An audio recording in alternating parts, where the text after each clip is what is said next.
Thanks for joining us on the program, everyone. Tonight on Beyond the Headlines, all eyes are on Oka. The Anambra State House of Assembly is in the spotlight following the suspension of Honorable Bernard Udomezue, member representing N10m constituency. The Assembly says his offense was using unparliamentary and offensive language online. But Labour Party lawmakers are calling it a clampdown on dissent, describing the suspension as premature, unjust and even politically motivated. They've now openly accused Governor Charles Soludo of having a hidden hand in the matter, an allegation the House insists is false. At the heart of the storm is a controversial claim that lawmakers receive 10 million naira quarterly for constituency projects. That disclosure, Honorable Udomezue's critics say, embarrassed the legislature and triggered disciplinary action. So what really happened? What was this suspension about? Decorum or about silencing transparency? And just how independent is the Anambra House of Assembly from the executive? Is it that it's meant to check? Very interesting development from what Honorable Bernard has said, stating clearly certain meetings they had with Mr. Governor, what he said about the fact that the House cannot impeach him and that they have to consult him before moving any motions. We're joined on the show today by Honorable Ejike Okechukwu, who's member representing Anambra 2 and is chairman House Committee on Media and Publicity. He speaks for the Assembly.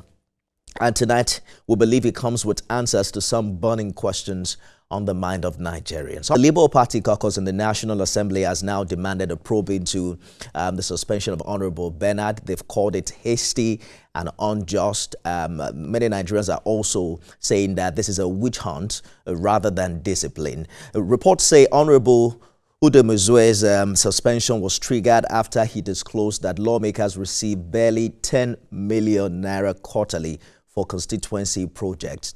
Now, that's a big question as to how the House of Assembly members have been treated. He has an entire about 45 minutes live conversation he had on Facebook, some really raw expose of his own narrative of what had transpired, how the governor has treated them, certain things he mentioned that the governor has said, and how they can barely move motions of interest. According to him, they are demanded to move motion of commendation, and he's saying that his constituency has been long neglected, claiming that there's no bank in his constituency, no microfinance bank, and there's just one road, that enters into his constituency, no alternative routes, and that they have practically not seen the presence of government at all in his constituency. We have an excerpt of what is said online, and we're going to get reaction right after. On the first meeting we had with the governor, what he told us was that we cannot impeach him. That he is the one who appointed the Chief Justice of the state. That if we impeach him, he will set up a committee to look into it, and that committee will be set by him, and he will appoint Glamour as the head of the committee. And then we can now imagine what the report of the committee will be if Glamour is the head of the committee. Glamour is the chief protocol or one-to-one to the governor. That you can't impeach him. He stripped us of our powers on the first day of meeting with the governor. And he didn't even call us to tell us this alone. He called all his commissioners to embarrass us before them. And all of you were there. I left the hall. I was the only person that left the hall. All of you were there. At Golden Tulip. If na lie, make I give you video. If you send a line, if anybody comment na lie now, I will post all the video. Your governor told you that you can't impeach him. You can't move motions. You can't oversight the commissioners. What then are you doing? Huge allegations there coming from Honorable Bernard, who is saying that Mr. Governor did instruct that he cannot be impeached, that he had appointed the Attorney General of the state, and that they cannot move motion of interest, as well as a couple of other things it said. Is it true all false, that members of the Anambra House of Assembly receive 10 million naira quarterly for constituency projects. We think that Nigerians deserve a direct answer in that regard. He's gone ahead to make certain huge allegations about the limitations that members of the House had. In that video, he mentioned that Labour Party members have about 8 representation in the House, but yet they could not field the minority leader of the Anambra House of Assembly. In other words, it's saying that the House of Assembly is a rubber stamp to Governor Charles Soludo. Huge allegations. We understand that the House of Assembly, via Honorable Ejike Okechukwu, has replied, disagreeing completely his position. He's also agreed to join us on this program today.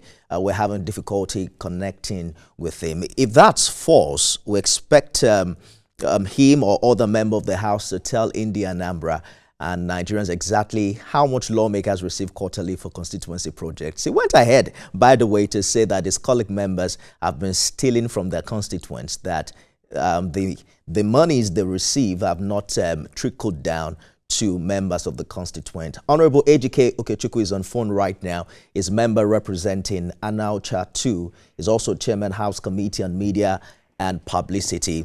I'm sure you overheard your colleague there saying that Mr. Governor has has his hand on this House of Assembly, that you guys can't do anything without him. You can't move motions of interest, only motion of commendation. You can't impeach him, and he decides what you do. How exactly do you react? Thank you. Good evening. You see, the position of my friend and my colleague, Honorable Bernard Udemezwe, is completely false. Because I am a ranking member of this House of Assembly, where Governor Soludo joined us while we were about 1 year and a few months to the end of the 7th Assembly, before we entered the 8th Assembly. And in this 8th Assembly, we have interfaced with the governor a couple of times to foster unity between the legislature and the executive. And I can't remember any such meeting where Mr. Governor had interfered with the proceedings of the House. The record of this House is that we've done more than 80 motions in the last 1 year. And out of those motions, only about 1 or 2 was motion of commendation. Let him bring out his evidences to show where we commended the governor. We have our answer that shows the motions we have moved, the bills we had passed in the last, at least in the last 1 year. The only 2 or 3 motions that were the act of commendation to the governor, one was my own motion, where I commended the governor for employing 8,150 teachers within in less than 2 years of his assumption of office.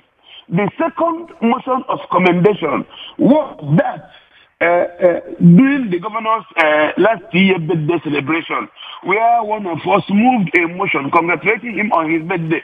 Every other motion, I personally had done not less than 10 motions in the last 1 year in that House of Assembly. And now is a commendation. In fact, one of the motions I moved, calling on the governor to direct the commissioner for works to start with immediate effect the contract that was abandoned by the previous administration, construction of Abana Boundary and the N10m road. That road was flagged off last month by the governor because of the motion I moved on the floor of the House. I can go on and on and on and on. The ones that are done at, what they call it, the roads that were done by the governor at Yokboko, some of them were products of motions moved by my colleague on the Monobili. In fact, it is a lie. Let me just stop here to take some of your questions. Yes, Honorable Okechukwu. So that's the bone of contention. You have roads, but your colleague says his constituency only has 1 road that leads in and outside his community. No banks, not even a microfinance bank. According to him, there's absolutely no presence of government or governance in his community. And that's perhaps why he's crying out. If you are in his shoes, would you have been comfortable that in almost 4 years of this administration is saying there is no government presence in his constituency? I'm sure you also heard when he said, because he didn't just say that there were no government presence in his constituency. If you watch the videos, the lives or the videos he posted on the social media, you would have heard him on one of the videos say that the road, the contract awarded by Mr. Governor on the road was being done pass. That was his exact word, that the roads are being passed. Now, he did not speaking from both sides of his mouth. A contract was awarded for the people to do his road. The same way my own roads were awarded.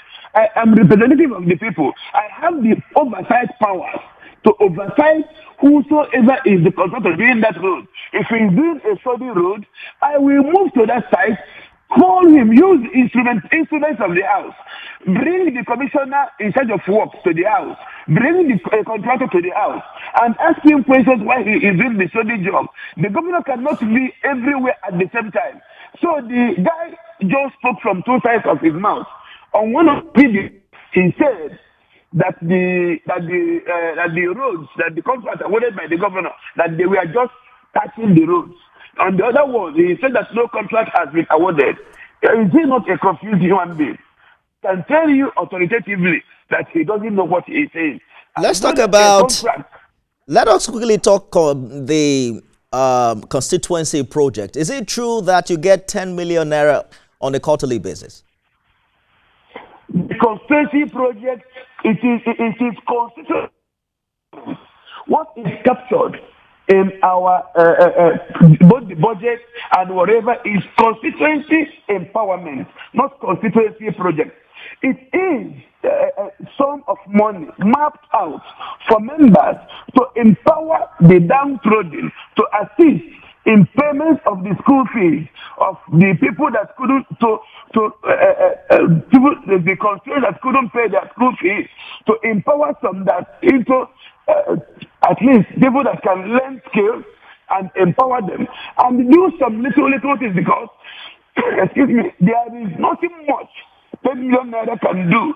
No project 10 million naira can do for a house of assembly. Exactly the point. And if transparency is not a problem, will you commit on this program to open up the exact figure so that this controversy can be put to rest? I say that the exact figure is 10 million naira. It is not hidden.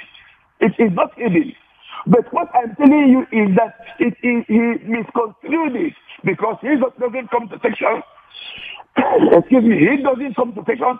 He doesn't even know what is going on in the assembly. That fund is meant for minor empowerment, because House of Assembly members are not supposed to be doing projects. It is for minor empowerment of our constituents, or minor digging of boreholes where they don't cost much, or renovating some health facilities. It is not per se for large projects, because the money cannot do it. And all these funds are promptly retired upon usage. You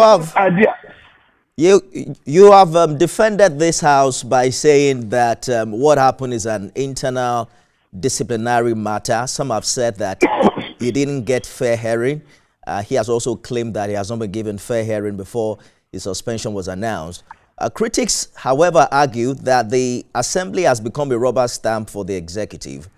I'm wondering precisely how you respond to those who say the Anambra House rarely challenges Governor Soludo, and that this suspension reinforces that stance. Okay, let me tell you emphatically. Like I told you, I have been in politics for more than 2 decades. Between 1999 and 2006, Anambra State was experienced kind of political turmoil, when the executive arm of government were in constant quarrel with the legislature. Take what is happening in Rivers State now, for example, where the governor had constant quarrels with the legislative arm of government that led to the declaration of state of emergency in Rivers State. All these things, listen, our people, most of the time I ask, what actually do some of our people want? Because those people are in the minority. I can say that authoritatively. What actually do they want? If we begin to confront the executive, it will now cause serious problems. Both dividend of democracies will be lost to our people. And we decided to work in tandem with executives while we do our constitutionally empowered job for the state. Maybe not necessarily confronting them, Honorable. Maybe not necessarily confronting them. Just a minute, sir. But checking their excesses. For instance, your critics point to the 2024 local government law passed by this assembly, which was seen as undermining the Supreme Court's ruling on local government autonomy. Was that not an example of subordinating the legislature's role to the executive's political interests? What we all have to understand is that Section 7 of the 1998 Constitution gives the House of Assembly the powers to regulate what happens in the local government. And such powers, the local government law we pass is part of the powers given to us by the 1999 Constitution. And that powers, or whatever thing the law we pass, has in no way undermined the judgment of the Supreme Court. The Supreme Court said that all local government funds should go directly to the local government. And nobody is questioning that. Nobody is contesting that. We do our oversight. I am a member of the House Committee on Local Government and Chieftaincy Matters. We constantly oversight the local government. Now, let me tell you what the law says. A section of the law says that there are common interests, areas of common interest. For example, let's look at it.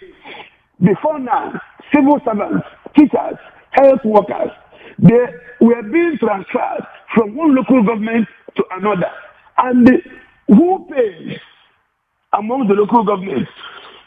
Who now pays for the services rendered by a civil servant after 35 years of service and retirement?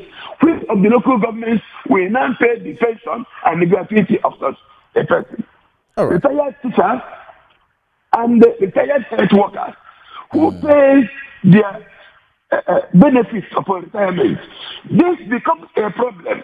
And the only way to cure it is through that law that we pass, where the local government mayors, the local government chairmen, in conjunction with the Accountant General of the local government, they agreed a certain percentage of money that is needed to service this common interest. And they put it in an account managed by the mayors themselves, not by the governor or any appointee of the governor, but the mayors themselves for this common interest.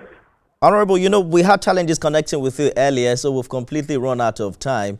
But in 20 seconds, I just wanted you to speak to the concerns of India Anambra. You are the committee chairman on media and publicity. Do you accept that suspending a colleague for exposing financial details sends a wrong signal that the assembly values secrecy over transparency? We have not said that he was suspended for exposing anybody. That was not the point of the suspension. If not for the want of time, I will read out what he attacked me personally.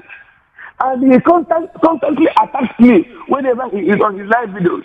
He attacks almost all the members of the House. He accused us of plotting impeachment of the governor. That is only the figment of his own imagination. All right. He can't point out one person or two persons that were part of that impeachment plan. So he accused us, accused the government.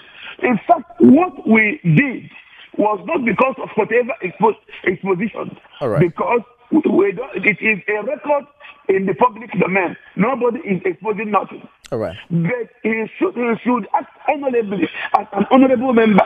An honorable member shouldn't be seen going outside, fighting in the public.